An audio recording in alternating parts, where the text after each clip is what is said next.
So, update ko lang kayo, no? Some of you ask, paano pag umuulan? Mga pamimiloso po ng ibang mga, I don't know kung anong trip nila. Paano pag umuulan? Like ngayon, may low pressure area, maghapon na maulap, and nag-uulan. See that? I don't know kung narinig nyo, pero kita nyo naman siguro ang pag-ulan. See that? So, kamusta naman yung harvest ko? In case na umuulan, may power pa rin ba? As you can see, hindi po siya ngayon nanghihingi ng kuryente sa Meralco kasi meron pa naman din, kahit na umuulan po yan, as long as may liwanag ng araw is meron pa rin yung harvest. So currently ang konsumo natin ay 1,100 watts. Dalawang aircon po yan na naka 24 lang po yung nakaset lang sa 24 yung temperature. So dalawang aircon, 1.5 horsepower inverter. So total, kasama na po dyan mga ilaw at mga saksakan, pati computer ko nandiyan nakasaksak. Bali 1,000, nasa 1,000 watts, 1 kilowatt 1,100 sabihin natin.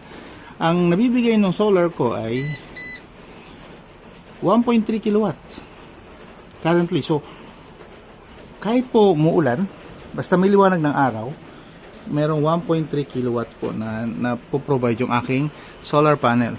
Ang solar panel ko po ay 650 watts na 8 piraso. Okay, 650 watts. Bifacial po yun.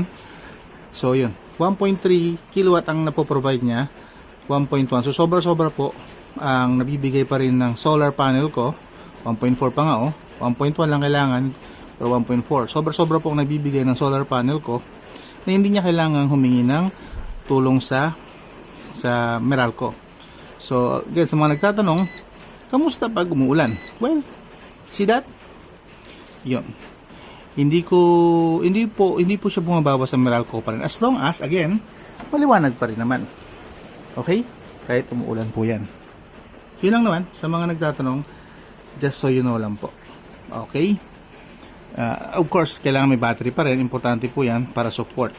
Pag wala kasing battery, kailangan mag-compensate ni Meralco sa mga kulang in case na talagang kukulangin, like dumilim na. So battery is importante pa rin talaga. Okay? So that's it. I hope nagkaroon ng idea dyan yung mga iba dyan na natatawa kapag umuulan daw, wala daw harvest. Yung tawag nyo dyan, 1.5 watts, 1 kilowatt lang kailangan ko, diba? Sobra-sobra, and all of that while umuulan at may low pressure area, bagyo, ika nga. Yun lang.